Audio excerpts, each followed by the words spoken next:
The Speaking of Cults podcast is presented solely for general informational, educational, and entertainment purposes. The use of information on this podcast or materials linked from it is at the user's own risk.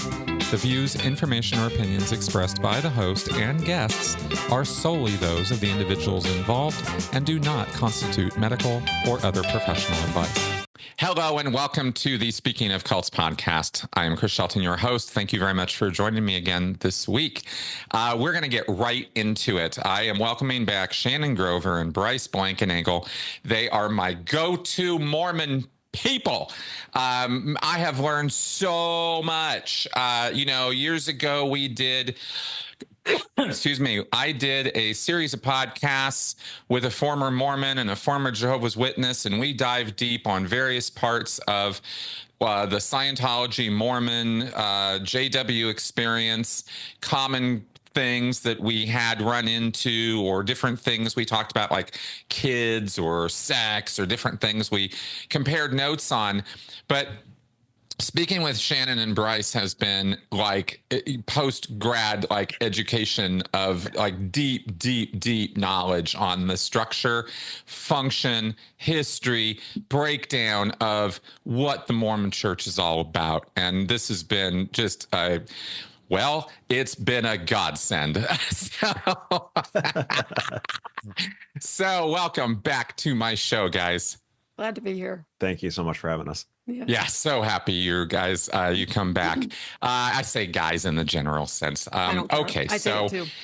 Yes. All right. So today we're gonna maybe eschew some of the deep history and the deep minutia of this stuff. You know, I love that stuff, but today we're going to go a little more broad, and we're going to go into the Mormon experience. And by that I mean, what is it that these millions of people at the street level, at the house level, at the ward level, what are these people doing with Mormonism? How does the church affect their lives? How does it touch their social reality, maybe their schooling, their social life, and at an individual level? And obviously with millions and millions of people, you're going to have millions and millions of different experiences of this.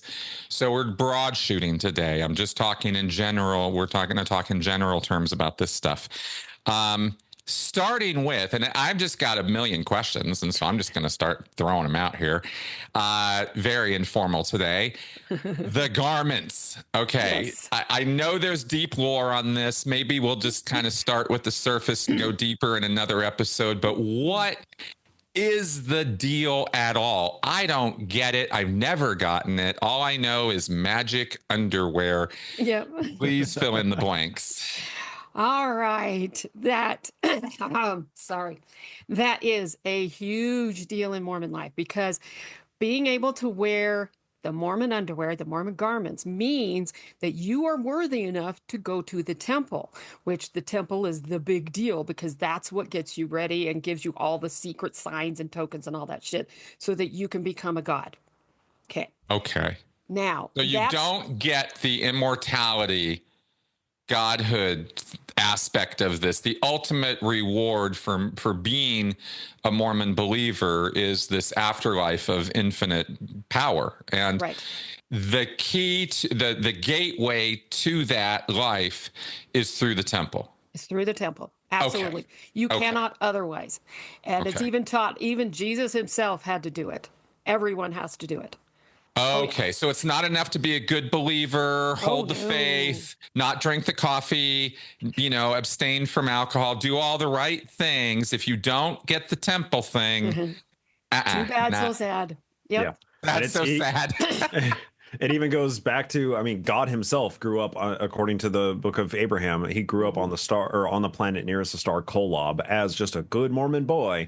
And he did all of the ascendancy. He went to the temple when he took out his endowments, probably when he turned 18 years old, or however they reckon time in on the planet, whatever the name of this planet is. And that is God, right? Like, godhood is a cyclical nature within Mormon theology. It's an infinite regression of gods. Right.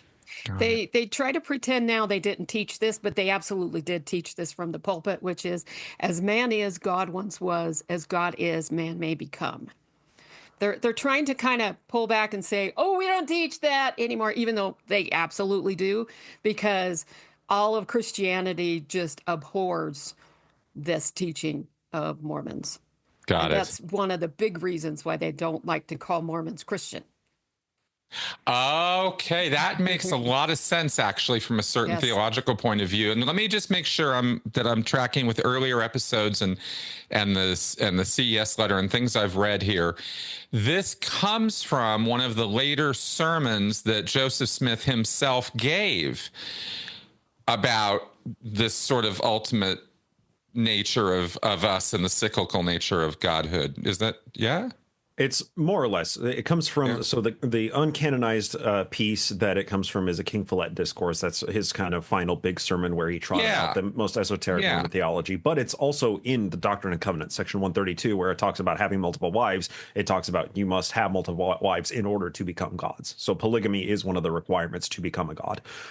And yeah, so and then there are plenty of discourses from Brigham Young and from after Joseph Smith's death from church leaders all over the place talking about God and ascendancy. But no, it is in the scriptures. Right. Okay, cool. Sorry, I went a little Okay. deep there. Sorry. Let's pull back and No. please continue with the So garment. what are garments? I mean, you think of it with Mormon underwear, you think, just boxers for men and panties for women. No, that's not what it is. It's much, much more than that. Because you have what essentially is a t-shirt, and then you wear the long ones like biker shorts kind of thing. It has to go to the knees. And there's a reason for that because there's markings on the garments. And this is what makes them sacred and also what makes them special and magical and all that shit is that you have the markings that are like with masonry. So you have the right angle, which is over the right breast. You have the compass, which is over the left breast. And they mean something I always forget. And then you have the navel mark, which is just a line that goes over your navel, your belly button. And then you have another line that goes over your right knee, not the left, but the right. And this one I do remember is because, every knee shall bow and every tongue confess that Jesus is the Christ. Okay, what that stands for. These are very, very important markings because they also are on the veil you have to pass through to get into the celestial kingdom to become God. You have to give all the signs and tokens and handshakes and all that shit through to show that you know all the secret signs and combinations. Any Mormon listening to this or ex-Mormon is laughing right now at what I said. Well, the true believing Mormons are really pissed at me for saying that, but all the ex-Mormons are like, yeah, that's exactly it. Those are evil in the Book of Mormon, by the way. That's how you know when somebody's bad, as they have secret signs and combinations. Anyway, so those are very important, and that's a very important thing. You're not supposed to talk about those outside the temple. And when we do talk about the temple, I will tell you every single fucking one of them, including the sacred names. Okay. Precursor. Anyway, so these are important. These are important markings to help you remember the covenants you made in the temple and what they mean and all that kind of stuff. You wear these under your clothes. Now, all that being said, for men, it's not a big deal, because it's just, men buy underwear that's basically the same thing. It's just, you don't get boxers, you don't get briefs, you get, what's essentially biker shorts kind of underwear. And you can pick the fabric. It's white. It's always white. They have to stay white. If they get stained and you don't get the stain out, you're supposed to destroy them. When you destroy them, you don't just throw them away. You have to cut all those markings out first and either cut them up in so many pieces they can't be put back together again, or you just burn them. And then that makes the garment no longer sacred. So then you can just throw it away. I'm just going to say this. I'm going to try to only say this once, but it's just funny to me. And it's just something I've got to say is once I connected the dots in my mind, it took a long time for me to do this, but once I finally was like, dropped all the religious pretense, Catholic rituals, Mormon rituals, the Scientology auditing, these ritualistic activities are no different from casting spells. Bingo. You say the right words in the right way with the right incantations and hands gestures, and it's supposed to produce a predictable known result or state. And and it just is, and it sounds like very degrading and all of this, but actually it's a historical point of note. But also, it is a point of ridicule, because if we can look at the ridiculousness of, I grow up with D&D. I love Dungeons and Dragons. I love magic users and clerics and spell casting. Hells to the yeah, right? You I bet. was all about that. And Wheel of Time and the roof and I mean, I'm all about that stuff in a fantasy setting, right? Lord of the Rings. But if you're going to tell me that that's how things really work in the real world, and you have to go through these ritualistic, magical things, what are you talking about? And this so smacks of that when you talk about how you have to cut out the symbols, like they have some kind of ritualistic, supernatural, inherent power that you have to diffuse before you get rid of them or something. What are Uh-huh. you talking about? What? It's Exactly. so it begs so many questions that I'm sure there are no answers to. But anyway, please, I just had to Oh, you're interject there fine. because. You are absolutely 100% correct. Yes, absolutely. I mean, even to the point of if they fall on the floor, that makes them lose their sacredness and you have to destroy them. Oh, of course. Who doesn't put dirty clothes on the floor? Right? It's Quite laundry. often you're sorting them out, the laundry on the floor. No, you can't do that with your garments. And so, yeah, it's ridiculous. But yeah, you wear those under your clothes every day, all day, 24 hours a day. You only remove them for certain things. And if you cannot wear them for specific things like swimming or certain sports, but you got to get them back on immediately. And it's gone so extreme. Actually, there are many people who feel like they shouldn't even have sex without keeping at least part of it on, to the point of like letting the bottoms hang off of their foot so they can Right. say they're on. That's how Right. extreme it gets. So, Wow. they've gone through many iterations on the styles, because I think originally they were to to the wrist, up to the collarbone, and all the way to the ankles kind of thing. They were all one piece for the longest time. I was a teenager when they came up with two piecers, though you can still buy one that's one piece, which means that where, you have to go to the bathroom is just an opening that you just use. And A then you don't have to onesie. take all Yeah. your clothes off. So I'm just like, Right. oh, that's just weird. Just super Wow. weird. I remember it Too being bad that such a they big deal. don't have. It's too bad they don't make them as just socks. Then it'd be easy to keep them That'd be on when so you're, much easier. you know, Yeah. getting And down. so, when it comes to it, for men, like I said, super easy, not a big deal. Hmm. Hmm. If they get hot during the summer, they just take their shirts off and wear just the garment top. Because it just looks like a t shirt, either a normal crew neck or a scoop neck, that kind of thing.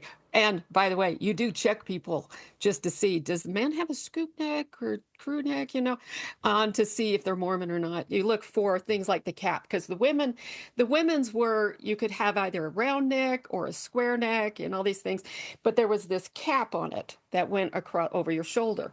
And yeah, Wow. you could have various kinds where it was like they had the more fitted type around the breasts, or somewhere it's just basically like a t-shirt, or all sorts of things. So this was all of it. But for women, depending on which temple president's wife trained you, which you get the most talking to about how to wear the garments and all that kind of stuff at the temple the day you're going through, unless you have a mother who will give you more information. But there's so much secrecy surrounding everything in the temple, it's hard to get parents to actually talk about stuff. And when I was getting ready to go through, my bishop and stake president gave me a little bit of information about the covenants and the clothing worn, but that was it. I mean, my parents were like, we'll talk about it in the temple, because they didn't dare tell anything of what was in there.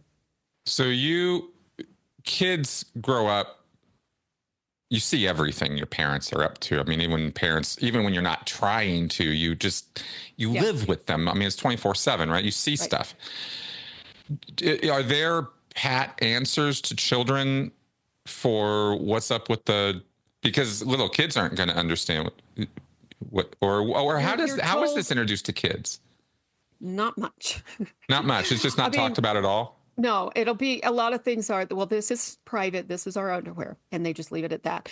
But see, Oh, also, kids are in primary singing songs like, I love to see the temple, I'm going there someday, and you're taught from age 3 on that is the epitome of what you want, is to be good enough to go to the temple. So when they say this is because I went through the temple, then it's seen as, oh, okay, that's cool. Well, and okay. let me I missed also right.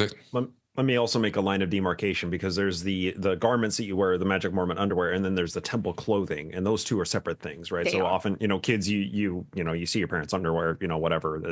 It was just garmies or whites, that was just how they were referred to. I think I was probably 13 or 14 years old before my parents actually, or my mom actually showed me the temple clothing, and she has like a little temple bag that she has and carries all of the things in, and she showed me like all the apron and everything and the cap, and I was like, what is this? So it's almost, I mean, I think for a lot of kids, like for me, I saw it as almost like a rite of passage, an initiation, where my parents showed it to me, and it's like, oh wow, I now know a little bit of what goes on in the temple. And you get little tiny snippets along the way, and every tiny crumb you get feels like a reward. It feels like, oh, I'm righteous enough to receive this little bit of knowledge before I go through the temple. But I mean, as Shannon is saying, they try, and it's very systematic that when people go to the temple, they have no fucking idea what's going on, what's about to happen, what the clothing looks like, what the everything, what the rituals are, what the handshakes are. Like, they have temple preparatory classes that do not really prepare you for the temple No, they do experience not. itself. So it is a very guarded, secretive, it's a community-wide secret that everybody kind of just keeps, because, well, It's sacred. they vow to allow themselves to be killed if they reveal the secrets. And it's milk before meat kind of thing. So Yeah. you get given the meat when it's time, and it's not for me to determine when you're ready, kind of thing. Yeah, because I'm not your leadership, and I don't get the priesthood. So yeah, um, so yeah, when Milk you before meat. that's a scriptural thing. I picked Yep. up on that right away. Never Right. heard it before. I Oh, mean, that's except you, yeah. huge in Mormonism. Wow. Precept Yeah. upon precept, all of that. Yes, milk before Yeah. meat. And so, Milk oh yeah, before that's meat. huge. And so that's also another thing you get told is, when you learn more and when you know more and when you're more spiritual, then we can give you more information, but you're not ready for Right. it yet. It's too Right. much for you now.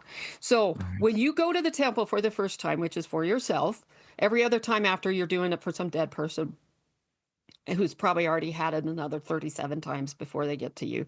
Anyway, the men are in with the temple president, and the women are with the temple president's wife for additional training. And since you're inside the temple and you're all dressed in white, because that's what you're supposed to wear, women have white dresses that go up to the neck, down to the elbows and the floor. Then it's a little bit more of a sacred atmosphere, and they can talk to you more. And one of the things they talk to you about is the care of your garments and how you wear them. And in particular, they got to talk to women about this, because few things. Every person who has ever been born on this planet who has female organs gets to go through, once they hit puberty, menstruation. And that's messy as fuck. And you bleed an awful lot during that week that you're dealing with menstruation. And so the garment bottoms are not designed to help you keep yourself clean. And part of that is because it's not like regular panties that have that closure at the top of your thighs. Excuse me for being graphic here, folks, but you need it. And some women bleed so much that a tampon's not enough. They still have to wear a pad. Those pads do not stay in one place easily in garment bottoms. And so The women get talked to about it. Oh, okay. Sorry. Just to complete the picture, it's not like you're wearing these garments and you're wearing panties underneath. No, you're not supposed to wear them This underneath. is your You underwear. can wear them over top during your period to hold things Oh, wow. together. You put them the other way around. You could put them Okay. on over top. Some temple president wives might say you can wear them underneath during your period, but not any other time. Right. But only then, just for Right. hygienic reasons. But Right. yeah, I And mean, things garments like are supposed to be what is touching your skin. It needs to be first skin thing. contact. Yeah, I picked That's up on the that. And yet only at the way- same time, they Yeah. can't become soiled by, your you skin. know, very dirty things that happen Yes. to us in our areas. Yes. Yep. I know women who spend a lot of time scrubbing blood stains out of those so they don't have to buy a new set of garments. Every Oh, time and they that was have their gonna. I was period. gonna ask earlier. Where do you buy these from? The temple? Oh, Are these There's down at? only one place because only the church's place can make them because they have to sew the marks in.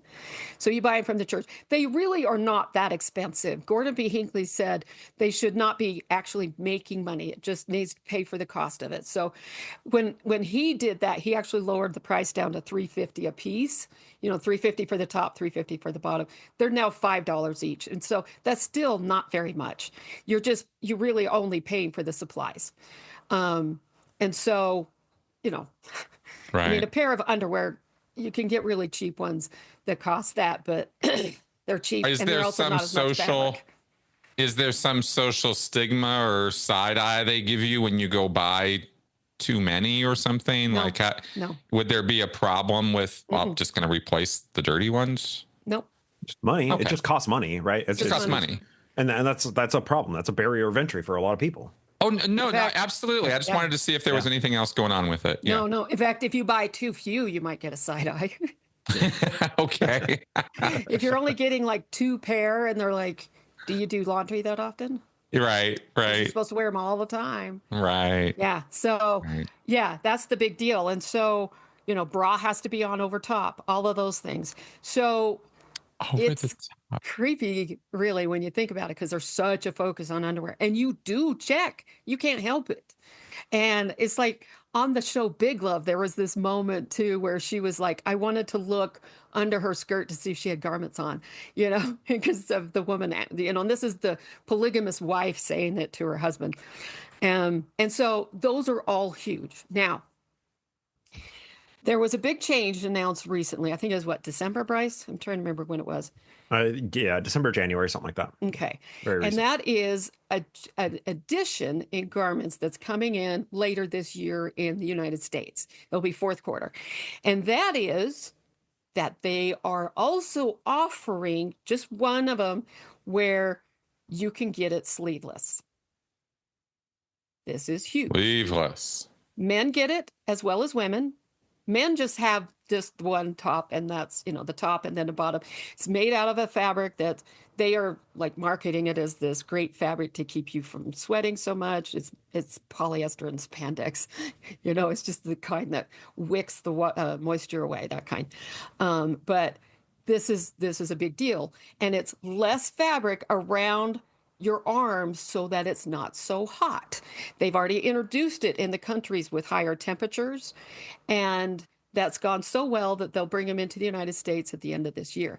The women also get a slip, but this is not made out of that specialized fabric. This is just made out of the usual silky fabric that slips are, you know, with a sleeveless slip and then a half slip. Those are for hygienic reasons. Now, with all of It that only stuff- took 180 years to accommodate hygienic reasons. Yes. Now, the thing to do with Mormonism, though, and this is the thing we really try to point out, and this is why part of what we do with Glassbox, what we say is we look to see what slipped between the cracks. Mormons will make a statement, but you have to look at everything surrounding the statement to understand what they actually mean. For example, this most recent general conference, we get those every 6 months, begin first weekend in October, first weekend in April. And this most recent one, there was one long talk on abortion. He pointed out that the church's stance on abortion is you should not have it unless it was a case of rape, incest, if the life of the mother is at risk, or if the fetus will not survive outside the womb. Those are the only times, but you should consult with your priesthood leader and pray really hard to make sure that's what you should do. So he made that point in this talk, and then he gives examples of women not having abortions over and over, where they were advised to for whatever reason, and they chose not to after a lot of prayer and consulting with their bishops. Sure. Which is, don't have a fucking abortion. Oh, yeah, the message is clear. Yeah, That's what the absolutely. message is. Yeah, so now let's get back to this with the garments.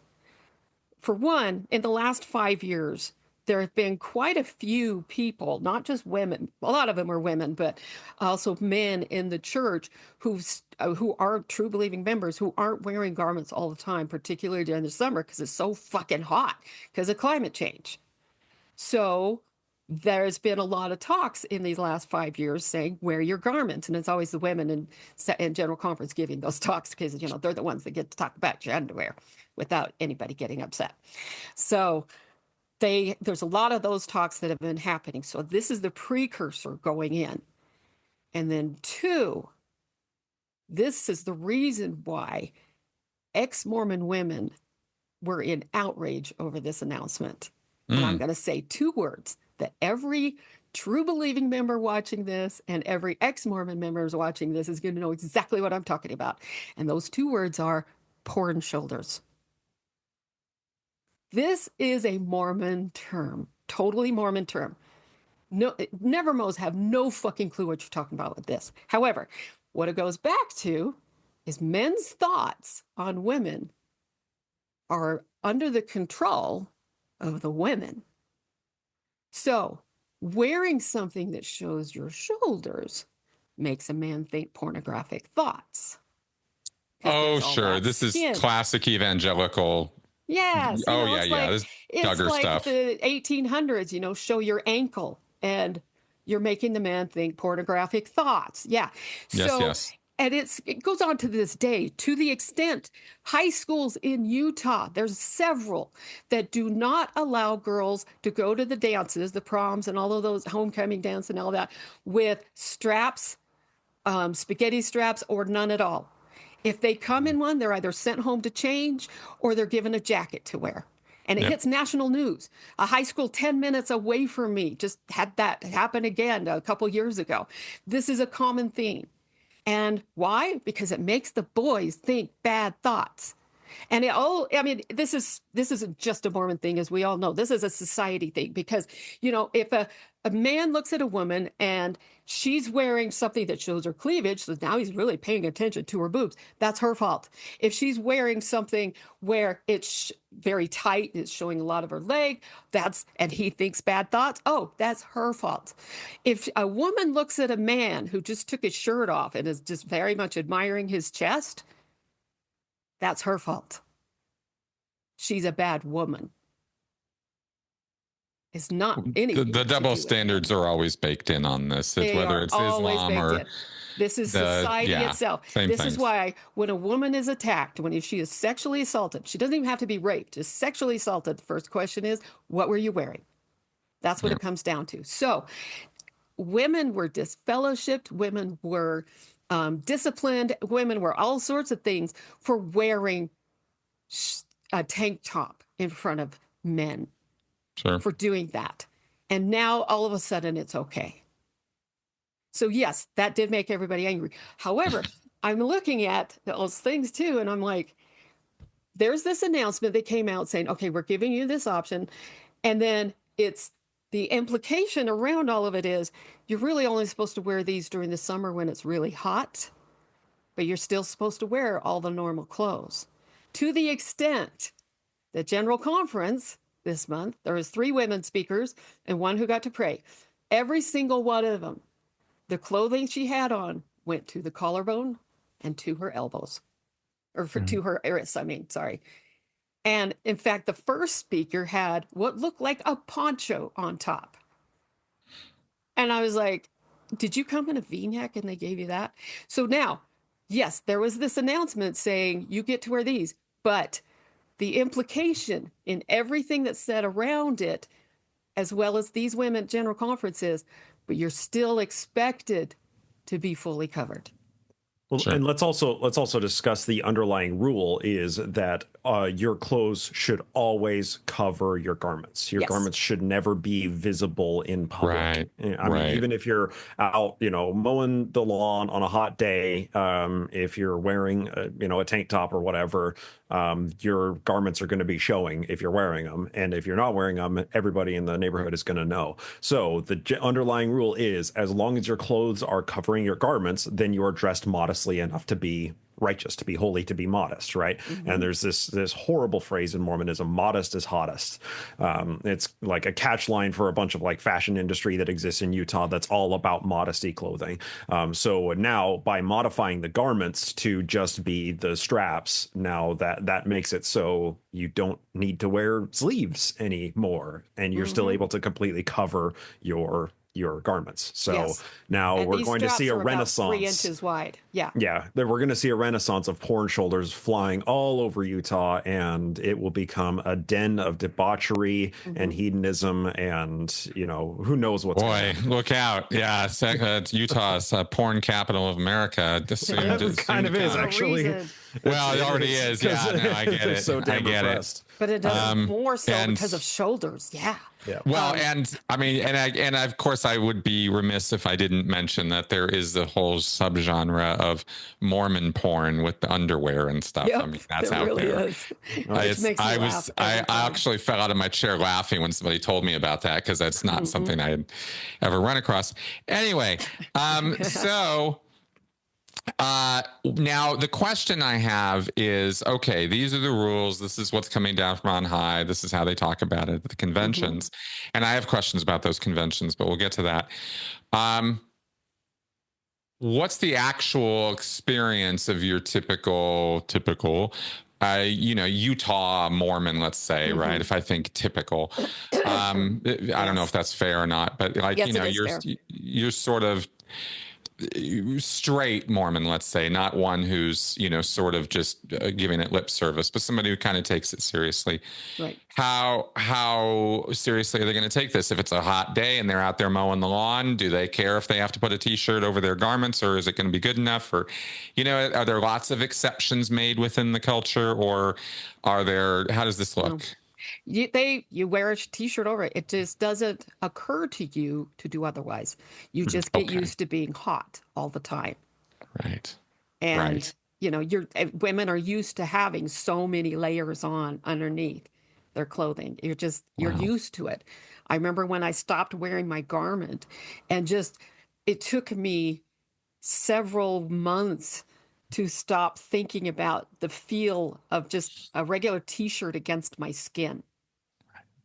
I just was like, this is such a weird feeling, Yeah. And so, wow.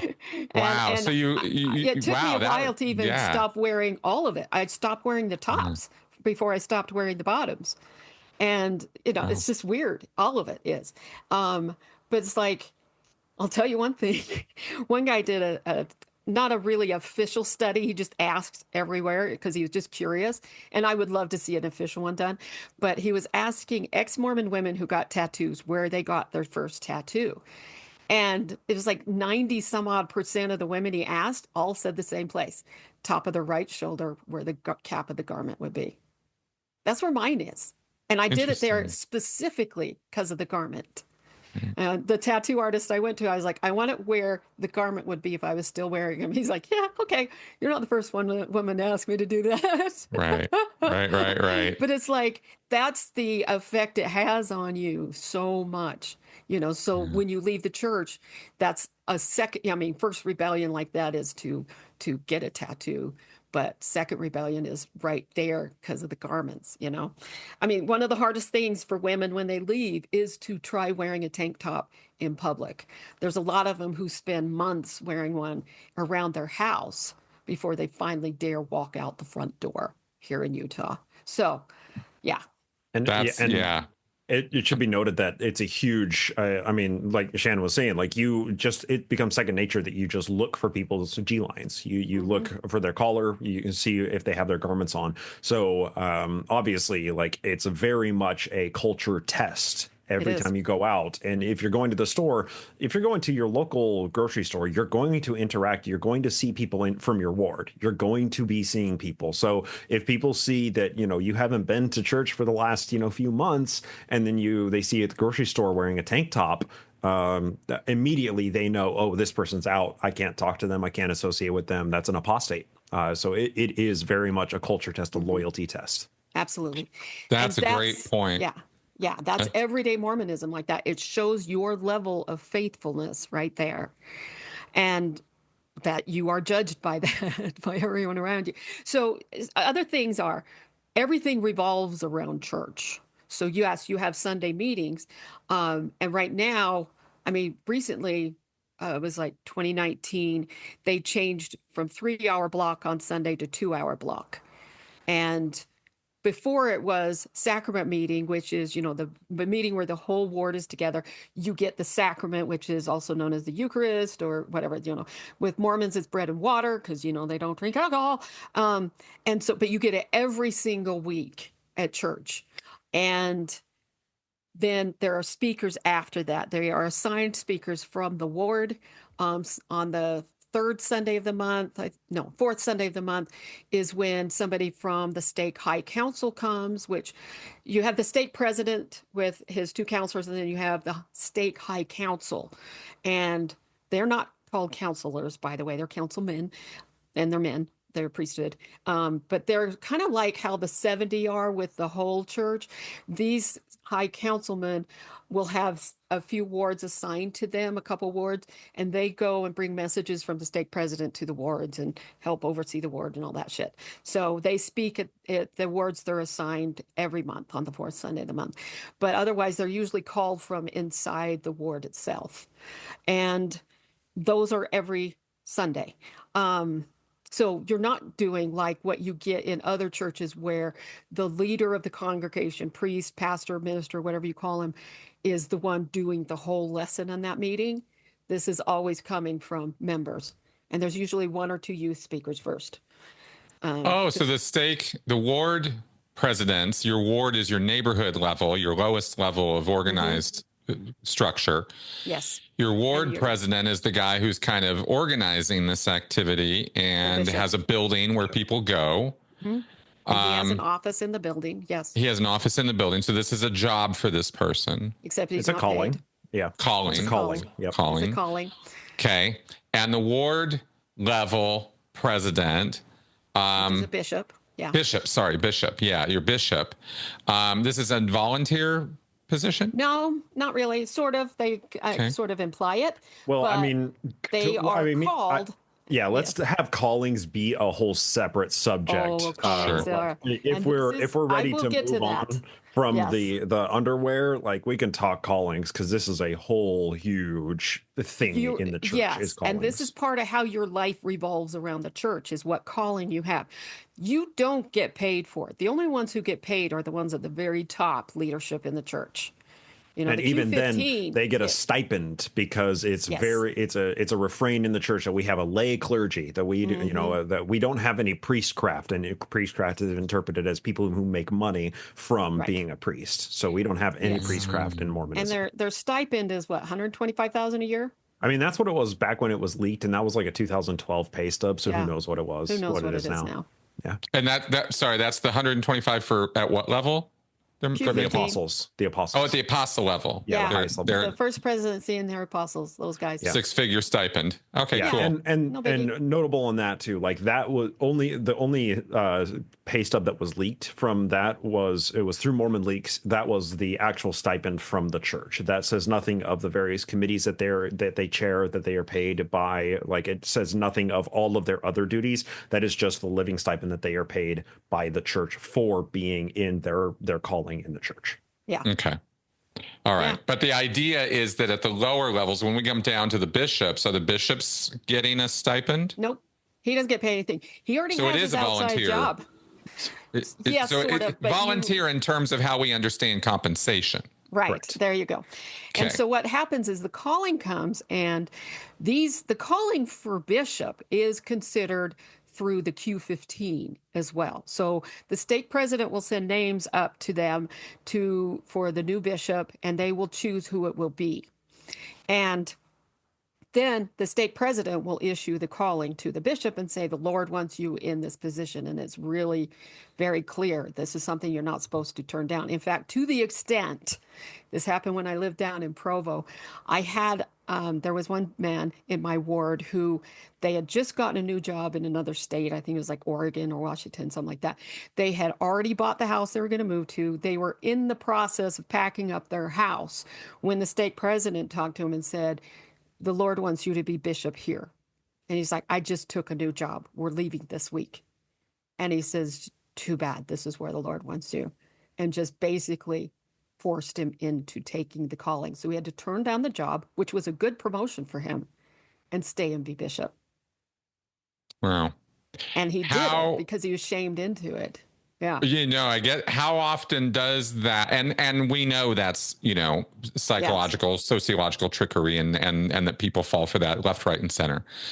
I have so no much doubt more many often than Mormons are willing to admit. Let me give you my example. I mean, I'm not going to be put into, real leadership positions, of course, because I'm a woman. But there was a point, and this was by December of 2010 is when all this happened. But I had 4 callings in the church because I'm a musician. I play violin and cello, and I have a lot of music training. So I was the ward music chairman, which meant I was over the whole committee for the music, and I was also the sacrament meeting music director, which meant I chose the hymns for Sunday and I directed the hymns. And then I was also the choir director, which meant I chose what songs the choir was going to sing and when the choir would sing. And of course, because I was the ward music chair, that meant I was the one who decided, how often the choir would sing. The other members of the committee, which that meant I was basically most 3/5 of the committee, was the ward organist and the choir accompanist. So this was all me. And then I was also Relief Society music director, which fell under Relief Society rather than the ward music committee. And that meant I chose all the hymns and directed them in Relief Society. And this had been going on for years. This was like 5-6 years I was in this calling. And by 2010, I was really sick with something. I didn't know what it was. I was really badly sick, and I was like a zombie half the time. It was all I could do just to deal with the day. And so we were in tithing settlement in December, which you have to meet as a family with the bishop every December and say if you paid a full tithes and offerings or not. And if you didn't, you have to either recompense them then or give up your temple recommend until you got it all recompensed. Yeah. And so we're at tithing settlement, and he would be asking me questions, and it would take me, 10, 20 seconds to even process what he just asked me and then process my answer. And he was like, "Are you okay?" I was just like, "I am exhausted all the time and I'm just sick and everything." And he said, "Do we need to release you from your callings?" And my spouse said, "Yes, you do. Yes." And you're not supposed to ask to be released. You're really not supposed to. You can ask a bishop to consider it, because they don't always think about, the individual person, especially if they're doing well. But then you have to take whatever their answer is. So he's like, "Okay, well, what if we put you in primary?" And I was like, "That takes as much work as all 4 of these callings. I've done primary before. I know exactly how much work that takes. I can't do that." And he's like, "Oh, yeah, well, we like to put our best people in the primary." And then he's finally was like, after a lot of quizzing and my spouse answering half the questions because, I was totally sick. Finally, he said, "Okay, how about this?" Because I was like, "I just rather not have any callings." And he finally says, "Okay, we'll give you a quarter and then come back and see how you're doing and put you in a calling." And I was like, "Okay, fine. That's fine. I'll have 3 months, So it took him about a month to replace me. And I take a little pride in the fact it took 3 people to replace me. Anyway, I understand. Sorry, I did like those callings. I was just really tired. So A week after I got released from everything, I was called in to see the bishop, which I ended up seeing his first counselor, who then issued me another calling. And I was like, I was supposed to have 3 months. And he's like, no, it's time. We had this calling for you. And it was Activities Committee in Relief Society. And I was like, but I don't have time for that. I don't have energy for that. I'm too sick. And I kept saying no. And this is a guy who owned a used car lot and was hella good at selling cars. And I just got bombarded in every possible direction, to the point where he even said, you wouldn't have to do anything. This would just be a name only. And finally, I was like, okay, fine. Because I just didn't have the mental wherewithal to take that kind of attack. And I got home. By the time I got home and everything and was really thinking about the whole thing, I was very uncomfortable with it and very unhappy with it. So I emailed the bishop. And the bishop had always said, email me, don't text me, because I pay attention to emails more. So I was like, okay, I'm emailing him. And I was like, when you gave me a quarter without a calling, I thought you meant a quarter of a year, not a quarter of a month. And I went into it and I explained everything the counselor did to convince me to do that, all the way down to the last one. And I said, I am super uncomfortable with this. I felt bombarded and I rescind my agreement to this. I no longer agree. Please do not try to sustain me in church. Well, I didn't get an answer back. I hoped he read it. Didn't get an answer back the following Sunday, because they will tell people, they'll say who's been released from a calling, and, raise your right arm and a gesture of thanks to them for whatever, so the whole congregation does that. And then they'll say, these are the new callings and so for this. Those who sustained him, raise your right hand. Those who do not, raise your hand. And I knew it was coming. Now, I wish to this day, I wished then 10 minutes later that I had enough strength to object, but I just walked out of the room instead. So my spouse did not sustain me for it. But also my spouse did not say I'm opposed, but I wish I'd stayed in there and raised my hand as opposed, because they should not have issued a calling. So then we both, the next Sunday, were called in to see the bishop again. And I thought, okay, he's going to apologize. He's going to release me. No, that's not what happened. I got a lecture.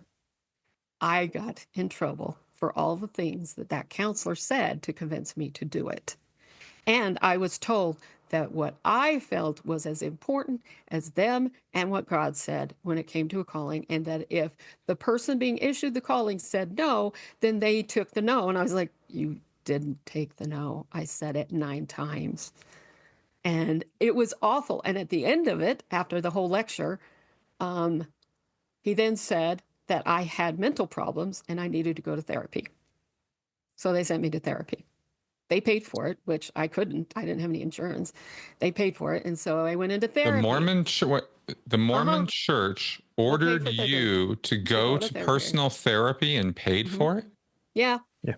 Which they choose the therapist. Yeah, there's a huge network of mental health therapists, and I'm putting that in very big scare quotes, in Utah, and in all of Mordor. And the church has a very tight interweaving of all of those practitioners. And when people have certain issues that come up in bishops' interviews, bishops will often send people, not often, but on occasion, bishops will send people to an approved of counselor that works with the church, that is recommended by the church, by members of the church, and they will give let's just say, a faith consistent form of mental health counseling. Not only that, but they report what happens in your therapy sessions to the bishop. I'm sorry, but this is the first that I'm hearing about this, and angry does not even begin to describe how I feel right now about this. This is a hidden in plain sight. This is as bad as when bishops hear about child abuse happening, especially with priesthood leaders, and they are told to call a hotline that goes to the church lawyers, not the police. Right. It's just as bad. And Yeah. like you have two ex-Mormons on your panel right now, and Mormon therapy has affected both of us. I almost am not here because I had a Mormon therapist, and then I got a good therapist, and my life turned around. Yeah. So, Oh, we're going to have to so have a thing on this. We're yeah, going to this have is to talk very about this. I this is did common not enough. know about this. Yes. You get 12 sessions. That's all the church will pay for. That kind of thing. And the therapist they send me to, he was one, he let me talk for 5 minutes and then he spent the other 45 lecturing me. But then that following April, I found out I was diabetic, which was a huge part of the medical issues I was having. Oh, And wow. You when the didn't next therapy realize. session, I went in and I was like, yeah, I just found out I'm diabetic. And he said, oh, that's what all your issues are. You don't need to come back. I know things like that happen. Like I said, I'm just going to swallow an awful lot of anger right now. Mm-hmm. This is a corruption of the entire therapeutic process and purpose. Mm-hmm. It corrupts the entire idea of therapy in a way that Scientology only dreams of. I mean, this is wow. This is Mm-hmm. it's very akin to Scientology, actually, in a way that I was not aware. This has never come up before. Yeah. That there's this internal system of therapy. It's just like in Scientology with its auditing processes. Happens to be that Scientology's auditing is the core practice of the faith, so to speak. That's not the case with Mormonism, but the control factor here, the fact that it's used in a group first, individual second, that's the corruption, Mm-hmm. right? That the fact that we're going to do this for the good of the group and call it therapy when it's that's the very opposite of what a therapeutic situation is. So I got to say that much at least right now. Two quick points on that. So first off is that if you're going to Scientology counselors for audits, like you are opting into the system, the person is wearing their Scientology hat in that exchange. But these are licensed counselors, right? These are licensed people who are licensed to practice mental health in Utah, in Morador.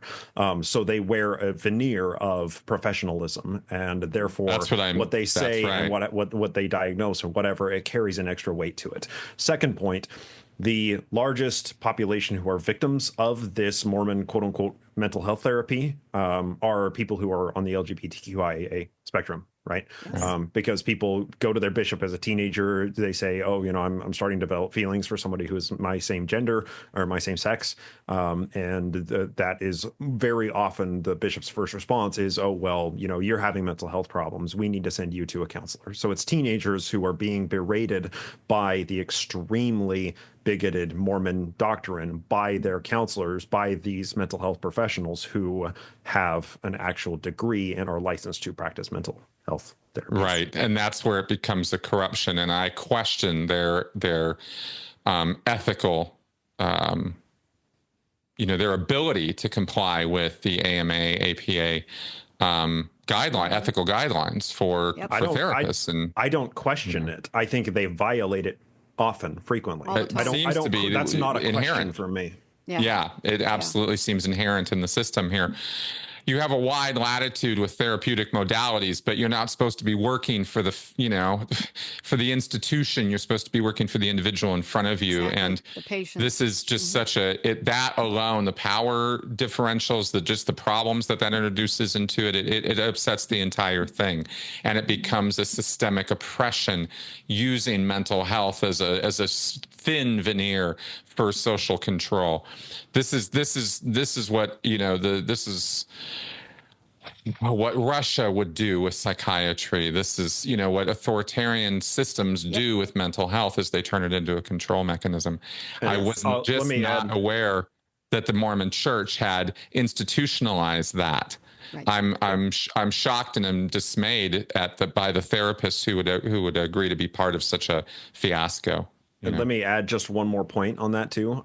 This does create a bifurcation in the counseling market in Morador, right? Because there is the church approved of therapists who are much more likely to give the church appropriate form of therapy, which in many cases is going to damage the people more than it's going to actually help them. But then there's a huge industry of specifically ex-Mormon therapists who work primarily with ex-Mormon clients who understand that their market competition in Morador is these butt in seat Orthodox counselors and therapists who are not doing their job well.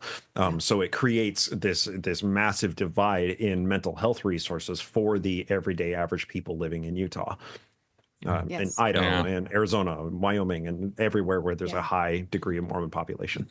Because regardless of whether the church sends you to the therapist and pays for it or not, the thing they really emphasize is if you have to get therapy, you need to go to a Mormon therapist who understands the church. Yes. Right. To make sure that you get the kind of therapy they say. I mean, this is systemic. I mean, back in 1988, and I've talked about this before. I was 21, almost 20. Yeah, I was 21. No, 1987, so I was 20. But it was November of that year, and at that point, I was so exhausted. I was in my third year at BYU. I was a music major, and when I went to BYU, I actually majored on 2 instruments, violin and cello, which is a hell of a lot of work. I mean, part of that is when you take private lessons, you were required to practice 4 hours a day, and I was required 4 hours a day on each. Never actually made it that much, but I did try. And it's a hard major, and it's even harder now that they've changed it, but it just took up all of my time. I didn't even sleep enough for those first couple years. And that summer, after my second year, I had a mental breakdown. I guess they call it a psychotic break now, but I did, and it was just awful, and depression hit me and everything. And so by November, I was actually suicidal, and I was taken to see the bishop for help. And he then interrogated me for 2 hours because he said women in the church don't get depressed unless they committed a sexual sin. Oh, for fuck's sake. That's just straight out of Scientology. Yeah. Jesus Christ. This kind of thinking is just Stone Age crap. It's awful. And all through it, I'm like, when? I don't even sleep. I don't date. I don't do any of this. What are you talking about? And finally, when he exhausted every line of inquiry, and I'd made some comment about how I was fighting with my best friend, then I got interrogated to see if I had secret lesbian desires for her. And once he found out that no, I was still a good little Mormon girl doing the best I could, he then said, you need to go on a mission because a mission will cure you. So I went on a mission, which of course did not cure me. No, of course not. No. Wow. I mean, I got that endorphin rush from it thinking, okay, this is going to fix everything, blah, blah, blah. But a year later, I called my mission president because I'd reached suicidal point again. And he yelled at me, told me I was lazy, told me I was his worst missionary, even though the week before I was told that I was his best, that I was the worst thing ever. And did I want to just quit? Is that what I was trying to do? Then I should just quit and go home. Why am I even calling him at 11 o'clock at night like this? All this stuff. And I got 2 phone calls a day from him ripping into me like that for a week. I'd forgotten about that till I read my mission journal a couple of years ago. Jesus. I'd forgotten how many calls I got. And it was awful. And this was all typical of Mormon leadership's attitude toward depression. If you're depressed, it's your fault. Because you did sin, you sinned somehow. Well, now I got to ask, because this goes right to this. If this is typical, and this is being presented to me, you're both nodding about this, is typical, this is your average experience, and that's what I'm asking for. I'm not doubting that could be that way. I was in Scientology, but I get it, I get how people can be. And in communities, tight, closed communities that the Mormons have set up with these wards and president bishops and stake presidents and all this organization and watching over people and making arbitrary mental health decisions about them and then sending them to, Gestapo therapists. I mean, I'm sorry, I'm being hyperbolic, but it's just, it really makes me mad. It really makes me mad. Yes. But watching this degree of social control, I get it. totally understand. I suspected there had to be mechanisms like this in place. So here we are, and here they are. And they are using this whole system as this sort of compliance culture enforcement. It makes a lot of sense. And when something is coloring outside the lines of their tightly, understood coloring book reality, then you get mad at it and you try to pound it out of existence because you don't have any other tool with which to deal with depression, anxiety, modern problems. Let's have Stone Age solutions because that's all we've got, right? And I totally get that. Yeah. There's so my question now is, I've heard a few times, seen a few things that indicate there is a higher than average amount of depression amongst Mormon women, housewives. That particular audience, that I don't know about Mormon men and mental health statistics. I'm wondering if you could tell me the breakdown of this in Mormon communities, and whether over the last 10, 15, 20 years, with the sort of raised awareness in the world over these issues, has that, what does it look like again for your average Mormon, experience and the community support or lack of for these kinds of issues? There's more support on it, and because things like, for the longest time, if a missionary came home early from his mission, he or she would be treated badly at home. Nowadays they're not so much, and there's a higher number of them coming home, and I think it's because they're too young to go out, because they're now 18 instead of 19 and all this other shit. But they're being told not to treat them badly for coming home, because mental health issues are the biggest reasons why they come home early. And those kind of things have gotten better on the surface, but there's still that underlying, century-long attitude that if you are having mental health issues, it's your fault. If you have depression, it's you did something wrong. It's like you get it for all of them. It's like just 10, 12 years ago, one of the apostles at the time, Richard G. Scott, in General Conference was talking about victims of assault, and he was feeling sorry for them, but said, but also the victim should sit down and think of what they should repent of. And so there's that underlying attitude is still there. It's just covered a little bit by that thin veneer of understanding the other stuff. So yes, there's a lot of things. And I think a lot of women in the church, especially, and I can see why they have such a high rate of being treated for depression and being treated for all that, because, there's a lot of demands. They're told to fulfill all these callings they're given. I had 4, but also wife and mother is your most important thing, and you should be having more children if you can, and all that kind of stuff. Because like, I cannot tell you how many times in the first about 6 years of my marriage that people will be like, you don't have any, it was 2 years before I even got pregnant the first time, but they were just like, you only have one child? You should have more. You should have more. And it's like my first child came too early and died 2 weeks later. So my second one, spent a month in the hospital and everything. And I was told it's a death risk for you to have any more kids. So you shouldn't do that, which is why I only have one child.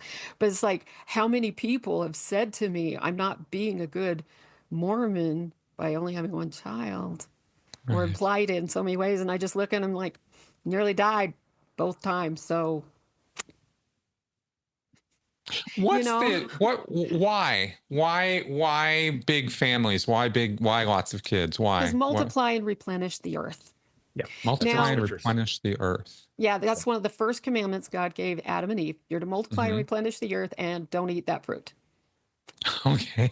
The two conflicting commandments.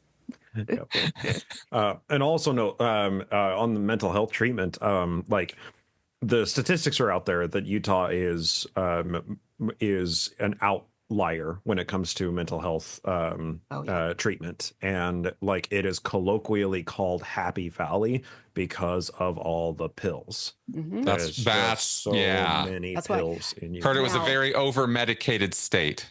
TBMs say it's called Happy Valley because we all have the gospel and we're just happy people. And everybody knows that Mormons are the smiling ones all the time. And they have, Jesus in their countenance and all that stuff. That's what TBNs, the true believing Mormons, believe. That is not the truth. Okay. It's because they're on antidepressants. Well, the other thing is also that, but there's a really important point there that could be missed in this, and that is that they are being overloaded with social responsibilities, some of which they just simply aren't up to, but nobody really cares.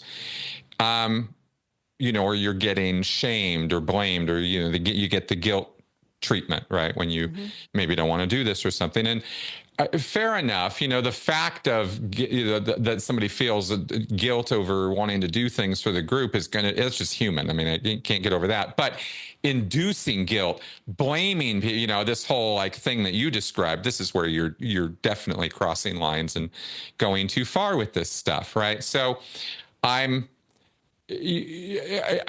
guess I'm wondering, like, beyond the sort of the control factors of a bishop meeting with all the people in the neighborhood and all the kids, through this cyclic activity they do.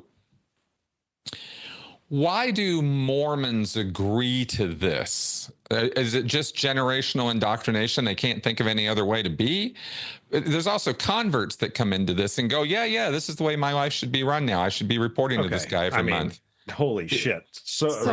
Huge question, huge, difficult human psychology questions. Why do people believe in religions? You answer that, then you get the Nobel Prize, well, right? I'm sorry if I'm coming across too broad. I guess I was wondering about that. No, but it's a very good point. And we gotta, for the second thing that I want to say, we gotta harken back to something that came up earlier, is milk before meat. When somebody converts to the church, they're immediately love bombed. It is the best community they have ever experienced. It is the nicest people. Everyone is interested in who they are. When you see a new face at church, you are very excited.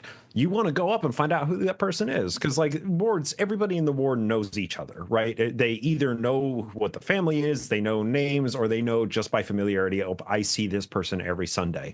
So when somebody is missing, of course, everybody notices. But when there's a new face that's never been there before, either that's visiting family or that's an investigator. And if it's an investigator, we got to go find out about them. We got to go find out. Mormon. Sorry. Someone who is investigating the faith, right?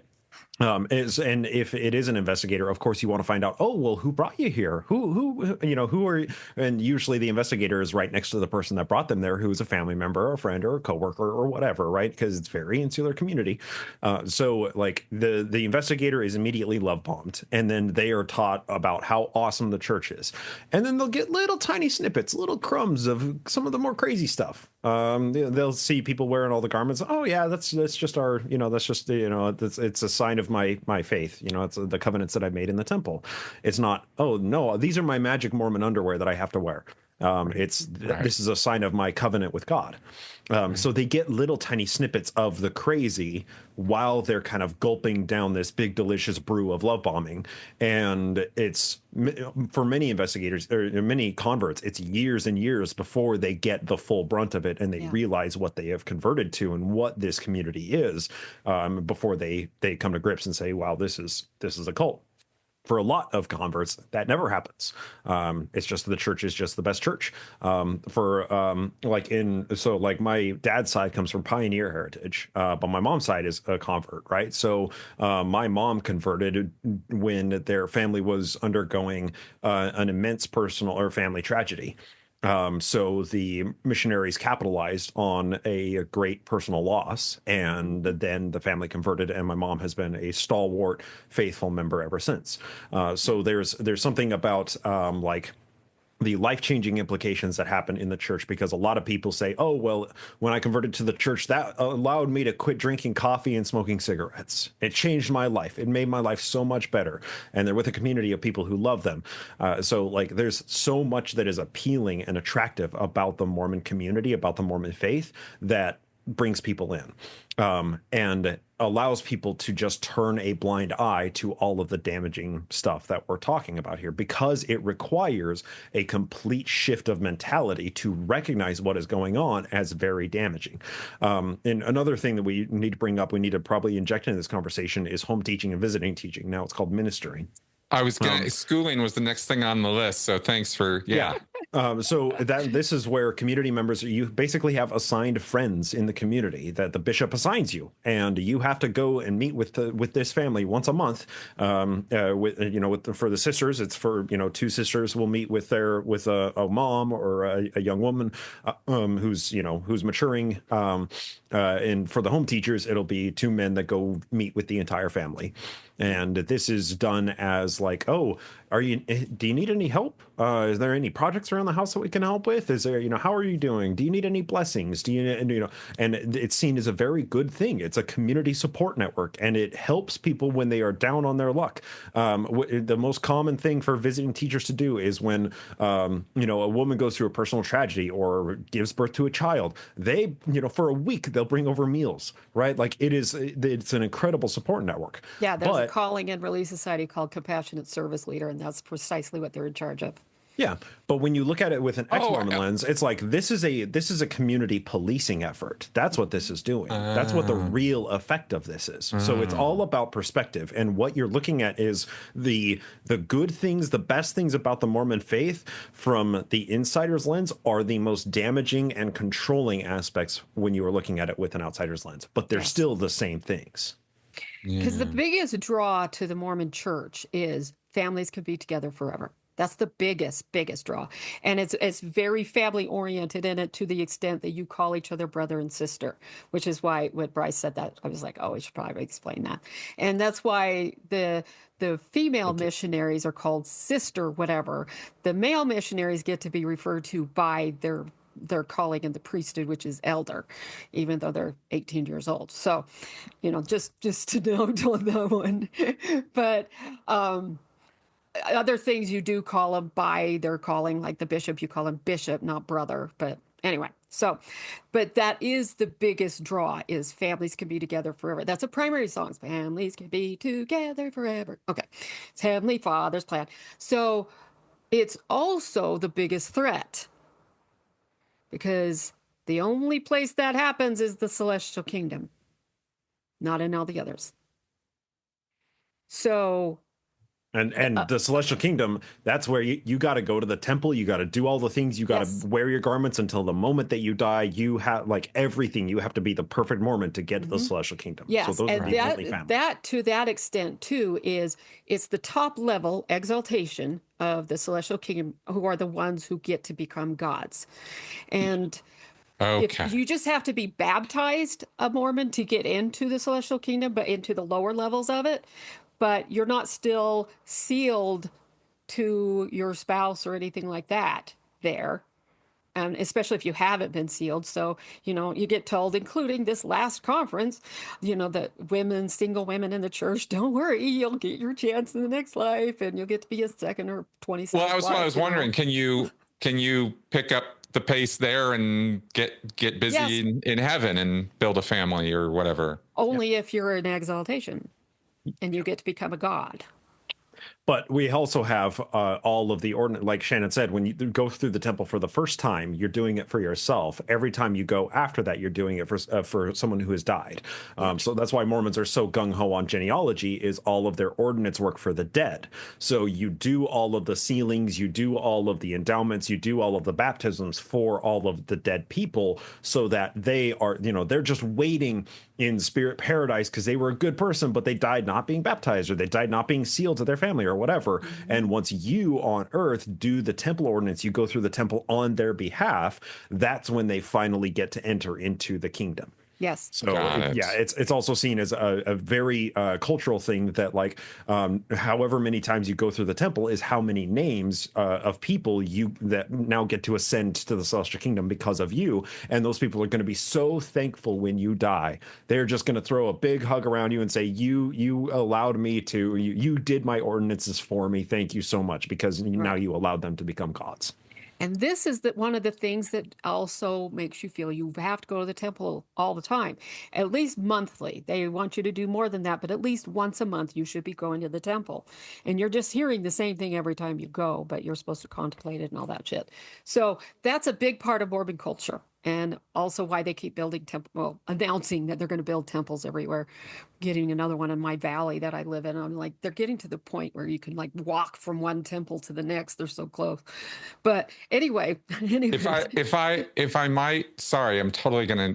I it's have so many okay. questions right now. There's so many weird So things. I didn't know that. I knew about the spiritual baptism thing of people who've died. I knew. I think that was introduced to me years ago when I heard that Hitler hadn't been baptized or Oh something, yeah, right? Or yeah. whatever, right? I don't know how any of that. This is why the Jewish nation is kind of pissed at the church, is they were baptizing Holocaust victims without the permission of any of their families. Right, right. Anne Frank Very was done insensitive. probably 50 times, but it's like, wait, and they were just like, do you realize what you're doing? You're spitting on their sacrifice. And they've worked around it now. You can have one done if they're part of your personal ancestry. The Sure. church will still do it. But Yeah. it's like they just don't care. They don't No, care well, that they're disrespecting an entire religion and what they've gone through. And it is a complete, total just shitting on them. Yeah. yeah. Well, you know. Um, I didn't realize just going to the temple is what That's what all that is. it initiated that process. Mm-hmm. And that So just the you mere get the mention, just the baptism. mere fact of you going there, that's Yeah. sort of the. But it's interesting. It's not save the current world. See, it's funny. In Scientology, you have the auditing and you go up the bridge and you get to a place where you're freeing other spiritual entities, not just yourself, who are bonded to you. And these are called body thetans, and you're freeing them. And that's the big thing about Xenu, is actually that, not Xenu. It's that thing. Anyway, you're saving the world. You're saving other beings. It's not just about you at the highest levels of Scientology. It's about saving the world. And in a way, this is the similar sort of thing. You're freeing or releasing or eternicializing, or whatever word you want to use, these unsaved souls, right? Who are going to be in purgatory, the equivalent of, for eternity, and you're providing this, this salvation. When you get to, I just want to understand a couple things. So they or you who become baptized in the church, but you never go to temple for some reason. You're baptized, but you don't go. You get into the celestial kingdom, but you don't get to the highest level of it, or Right. you don't get into the. What do you get if you're baptized as a Mormon, but you don't do the temple? So That's real it. quick, just real quick background. So there's the telestial kingdom, that's the lowest, then the terrestrial kingdom, that's the middle, then the celestial kingdom, which is the top. And then the celestial kingdom has 3 nested degrees in it. So to become, going back to Masonry, to become a 33rd degree ascended Mormon, you have to have gone to the temple, you have to wear your garments, you have to do all of the ordinances, and you have to have done all of the things. But if you are just a baptized member, you can still get into the 2 lower kingdoms of the celestial kingdom. Depending on where you Terrestrial live. kingdom.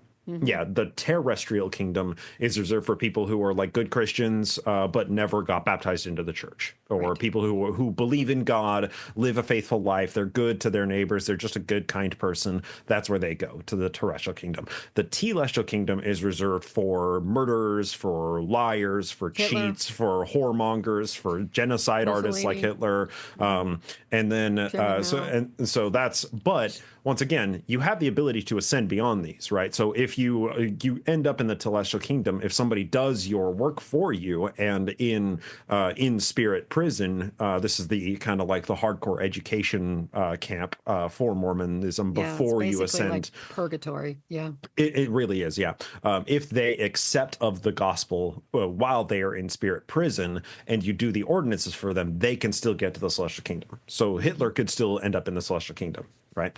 And become a god of his own genocidal little planet. There is hell in Mormonism. That's outer darkness. That is reserved for Shannon and I. yes, People who knew the faith and denied it. Mormons who have completely denied Christ. Yes. Apostates. Yep. Got it. Yep. Just So like Hitler's with Islam, apostasy Hitler's going is the to heaven. senior crime. Yes. Hitler's going to heaven. Shannon and I are going to Mormon hell. You actually, Bryce, because you haven't been through the temple, you are likely telestial. I've done it all, and I've talked about it, and I've told my secret, private, personal name that I'm not supposed to talk about. Though I've given those the signs and the names and everything else. That's where I'm going, according to Mormonism. That's fair. But I mean, it always comes down to, well, Shannon, did you actually know the gospel? Did you know for sure Yep. that it was true? And I testified up in front of the congregation numerous times that I know the church is true. I know these things. So, I mean, by some definitions, by some people's definitions, I would still be going to outer darkness. But you definitely, you Oh, absolutely, definitely me, obviously, because I've yeah. just broke every fucking covenant I made. Wow. Except law of Okay. chastity. I didn't break that one, but that's All just these me. others, these horrible, horrible Though, things. Okay. So, though, according to the temple covenants, even if you thinketh it in your heart, then you broke it. So, oh, geez. Okay. yes, you're So, condemned for but your thoughts. theoretically speaking, if you don't, if you die and you didn't have your temple recommend in good order, or you messed up with the church, or somebody got pissed at you, or whatever, you still have a chance once Yes, you do. you get to heaven that you can still Because, work oh, hard, yeah, think the right thoughts, and you can ascend to get your you own. can. And that's Okay. because also your family members, a year after you die, will get your temple work done for you if you didn't get it done. Okay. Okay. So, So it's sort of this whole so there are really good things like Pascal's wager here of, well, yeah, but I mean, if you believe it, I mean, look at all this great stuff you get, like you're going to right. get this eternity of joy, right?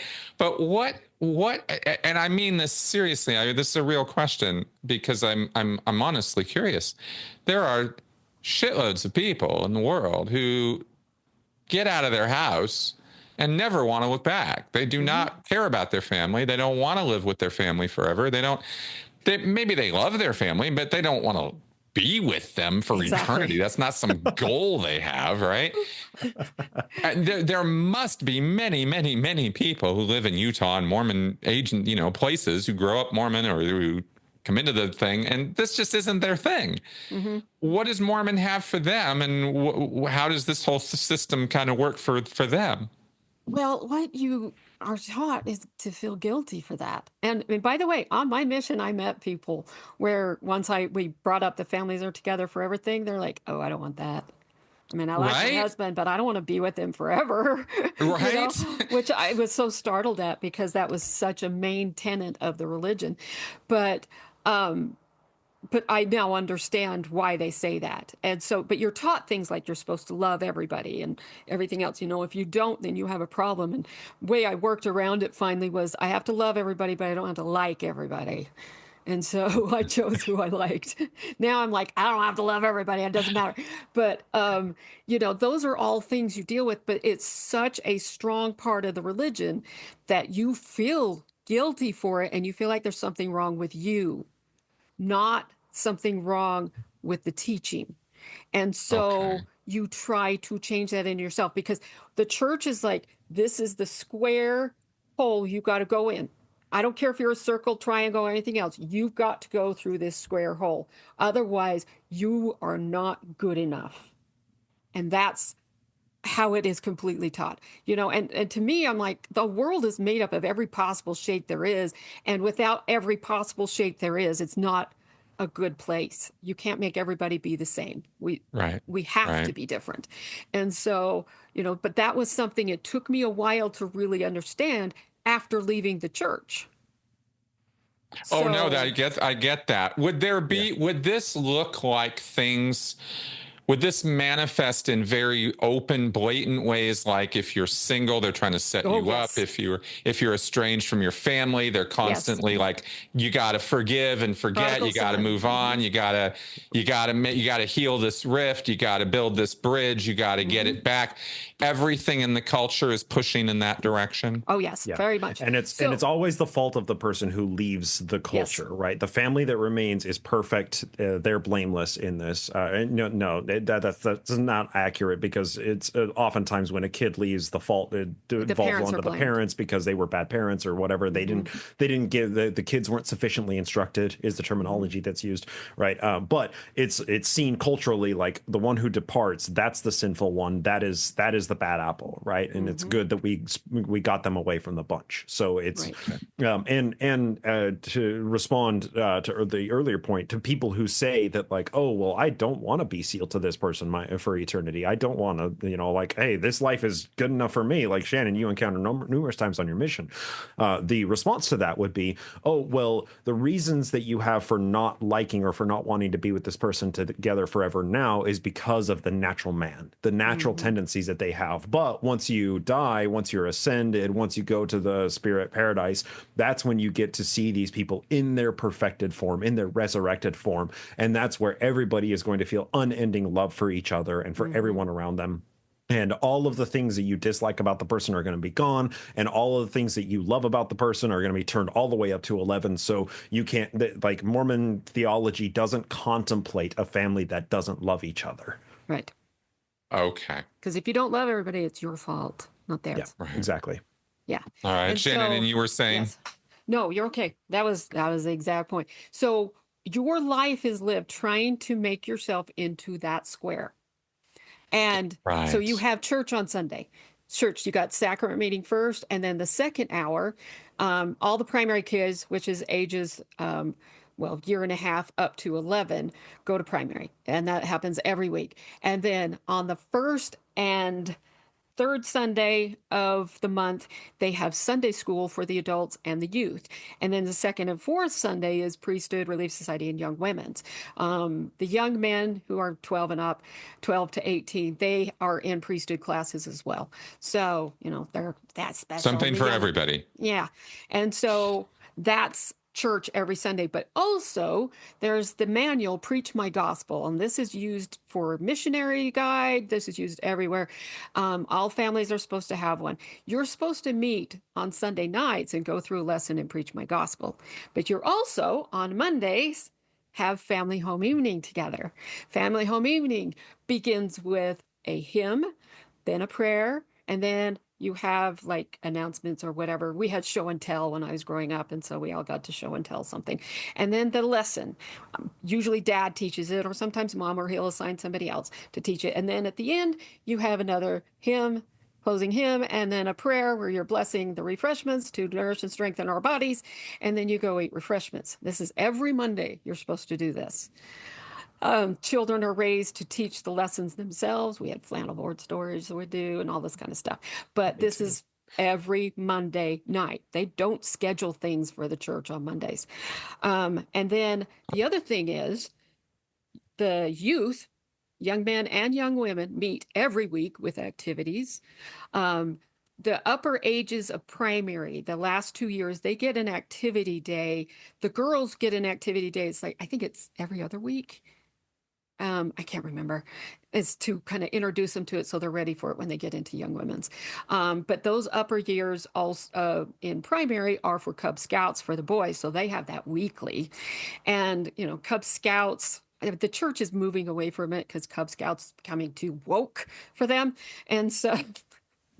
Yeah. Well, Scouting of America allowed women to be in scouting. Oh my God. Yes. You can't have that in the church. Holy shit. Yeah. So... because they're dumb. Wow. But yeah, they do that. But then it's weekly with the youth. And then Relief Society has a monthly activity night, which that used to be called for the longest time, and a lot of people still refer to it as enrichment, but the full title was Home, Family, and Personal Enrichment Night. All of this was not in Big Love. Nope, because they weren't really Mormon. Yeah, I guess they were sort of off they were the side off thing. the path, weren't practicing. Yeah. Yeah, they were And just doing the polygamy thing. Yeah, in private and secret, which is So there's this a is lot more of that around institutional. Utah than people realize. But yeah, this is how your week goes. And then depending on your calling, you might have a meeting every week with your calling. Like at one point I was a secretary in Relief Society, and we met every week to talk about what was happening with the, who was having problems, what visiting teachers have said this problem was happening with this woman or that woman or whatever. And so, those meetings, any of the leadership meetings, leadership callings have those meetings. Also, if you're in a leadership position, and when I was a music chairman, I was in this, is once a month, there's the ward council meetings, which meant every president of every organization in the ward met together with the bishop to talk over everything. So hell, a lot of meetings. There was always the joke when Yeah. I was growing up. There was more meetings then when I was growing up because they didn't go into the 3 hour block, which preceded this 2 hour block till I was 13. But before that, it was like Sunday school in the morning on Sunday. Well, priesthood is 7 o'clock in the morning for the men, Sunday school, and then afternoon was sacrament meeting, and then Relief Society and primary and the youth meetings were all during the week. Wow. I So had no anyway, idea there were that many structured. oh, there's so many. And the joke Wow. in the church was always, you can always tell a Mormon because they're either going to, coming from, or at a meeting. Yeah. So Yeah. they take up as much time as they can. And once you hit ninth grade, you're in seminary. Early, if you're outside of the Morador area, you're going early morning, like 6 o'clock or 5:30 or something like that in the morning, to a seminary class, which is basically a Sunday school class. And you're doing it every other day now. In the Morador area where you have a higher concentration of Mormons, they get release time from school. And the church will have a seminary building just off of the junior high and high school properties where they go to there for their class. And the lessons each year have to do with one of the 4 standard works of Scripture, which is Old Testament, New Testament, Book of Mormon, and then the Doctrine and Covenants, which also includes Pearl of Great Price, coincides with what's being taught in Sunday school on Sundays every year. So all of that being done, in particular with the youth, is to keep them focused while they are changing and growing and learning, and they got hormones changing through their brains all the time because that's the nature of puberty and growing up. Right. And So let me also add into this too. We're also one of the hymns we sing as a kid is Saturday is a special day. It's a day we get ready for Sunday, right? Because Sabbath is very sacred in Mormonism. You yes. don't work on Sabbath. You don't go to any businesses. You don't grocery shop. You don't do anything on Sunday other than church related and family related activities.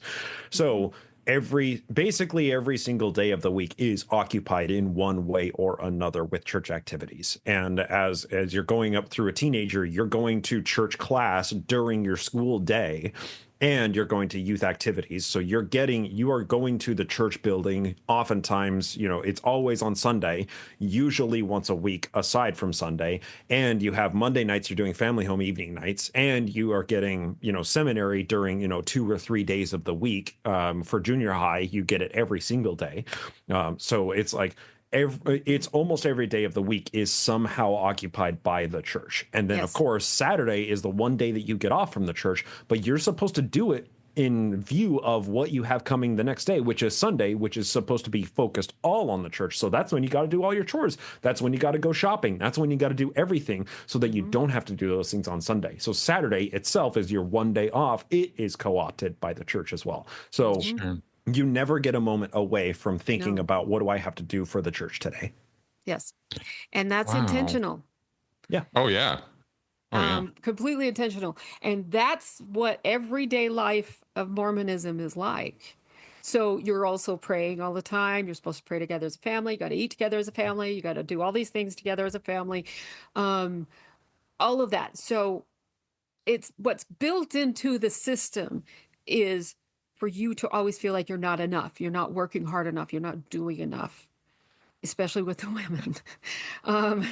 You're just never enough, but you try. The more you try, because you're also told all the time you're supposed to be perfect, but nobody's ever going to meet it. But that's what you're striving for because you're never enough, and so Right.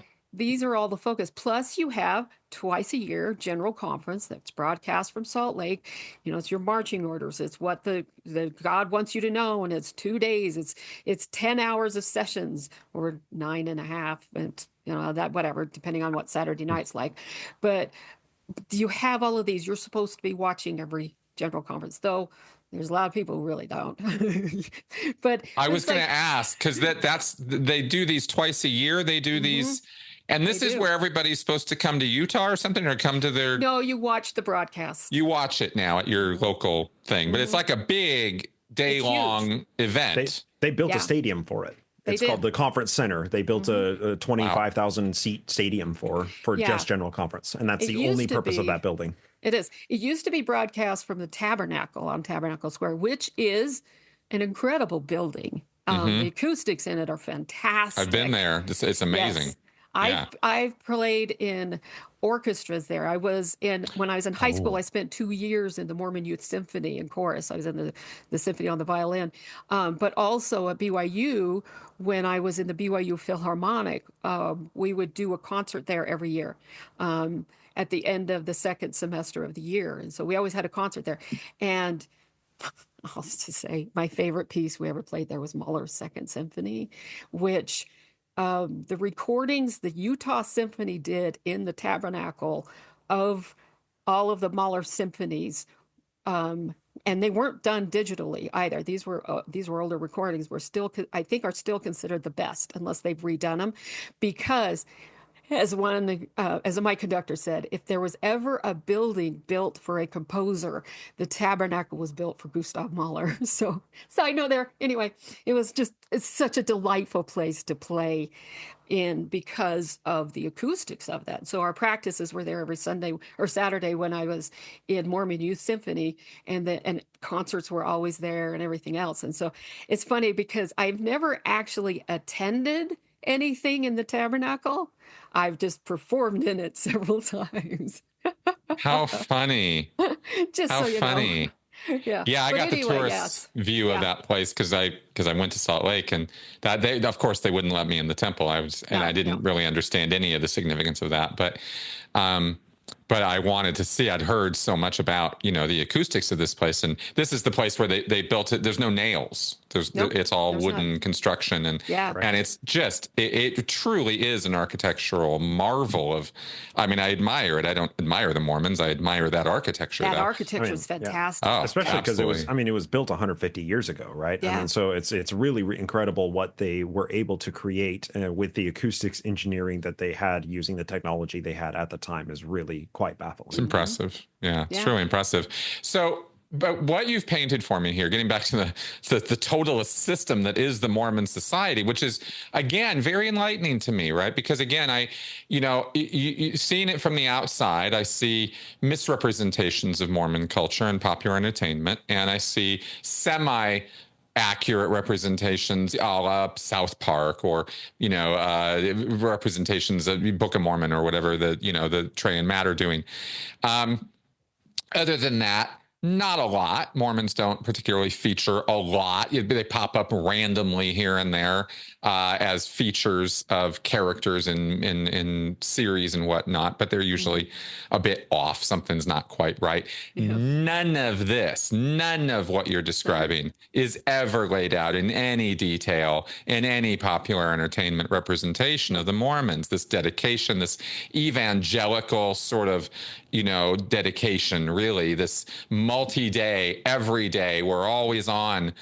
That's not clear from the outside. The picture that's painted is much more, we're normal, just like you. And when from what you're saying here, the exact opposite is true. Yeah. It's it makes a lot more sense to me how the BITE model of information and behavior control works here, and the thought control, because of the tightness of the information culture. Well, and let's also just expand it to a meta view, right? Like, I know the cult word is a big scary word, and it's not an academically accepted word, but I know that the phrase "a high demand religion" is a useful descriptor in some cases of what people might colloquially call a cult. But I think everything that we've described here shows that every minute of your day is occupied by attention to the church. You are wearing the garments. That is the first thing that is touching your skin, and that is one of the markers that if the person you're talking to is a fellow brother or sister, or if they're an apostate, or if they're uninitiated or whatever. I think everything that we've described today, especially with I left when I was a teenager, but Shannon has an entire life in the church. So I think that qualifies under what you would call a high demand religion. Every single aspect of your life is under control in one way or another. Yes, that's right. That's right. Guilt is huge. Yeah. Oh, absolutely. And I'm aware of the fact that I'm not. The language that I use is not, let's convert people out of this situation. This is not. That's not, what I'm doing at this point. Right. But you're absolutely right. There are better terms for it. sometimes, but it's just so perfect to describe what you guys have so wonderfully laid out for me today, which is the culture. And I've used that word. I've dropped that word a few times today because that's a cult is a mini closed culture, and that's what we have here. And you've explained the parameters of it. Right. At least some of the key ones. Just as a side note, one of Yes. the ways that the leadership of the church likes to fight being called a cult is they're like, we don't worship Satan, not realize or not, well, not going with the fact that the word cult, as we're using it, comes from the same base as the word culture, not the same base as the word occult. But that's their way of misdirecting you. You got because it. they know full well what it actually means. And the beautiful hypocrisy of all of it, too, is that Joseph Smith was an occult magician, right? He practiced, and the root of the word occult, like the etymology of that, just means hidden. That is all that occult really means, is hidden knowledge. And everything about Mormonism is fucking hidden. So in every sense of the word cult, Mormonism applies. That's right. Exactly. Of course, you say that when I'm swallowing a drink of my you're fine. But I've come to, but what we've now covered today has definitely hit home to me again, how deep and rich this topic is, because I've got a couple other bullet points on my post-it note of glory here that I'm actually going to nope, we're going to do a whole episode on that. Because I kind of want to wrap up today. Because Shannon and I don't shut up. No, not at all. Please never do. I am learning so much from you guys. And I hope you all out in the audience are too, because this is what we call, okay, cult or not, here's another word for you. And it's one that that is very applicable here. It's a totalist system. It's a totalist system. It seeks to totally own your life or influence or be always present in your life. This we call totalist. Mm-hmm. There is no system of religion, belief, governance, entertainment. There is no system that mankind has ever created that should totally occupy all of your attention or your life. Right. If you want to have, I will say, I don't have any qualms about saying this, right? There is no system that should totally own you or own your life or your loyalty or your belief or your dedication or any of that. Right. Right. You should always be free to pick and choose whatever it is you want from life, not the other way around. Right. In my ideal liberal world, that is how I see things. So we'll see. Totally agree there.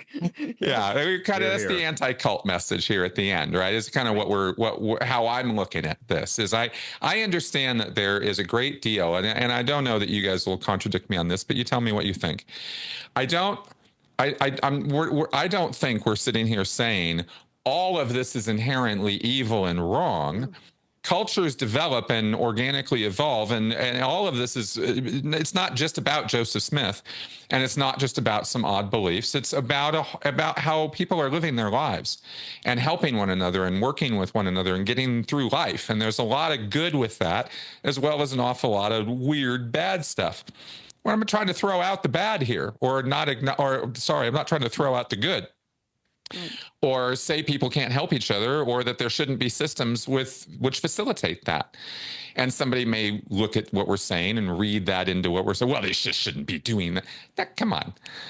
Right? Let's be real, right? We want people helping each other. What we don't want are systems of control that oppress people and make them guilty and blame them for mental health conditions, for sexual situations they have no control over whatsoever.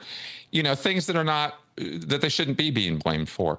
And certainly all the other financial nonsense. So I think that's where we're coming from. Would you guys, I don't know, what do you guys think? Agreed. Yeah. 100% agree. Yeah. Mm-hmm. And that is, I think that is the best takeaway from all of this, is that this is a totalist system, and that there is, I love your sentiment, Chris, that there is no system that is created by human beings that should rule every second of your life. That's a beautiful takeaway from all of this. Awesome. All right, guys. I'll add just as a final note here.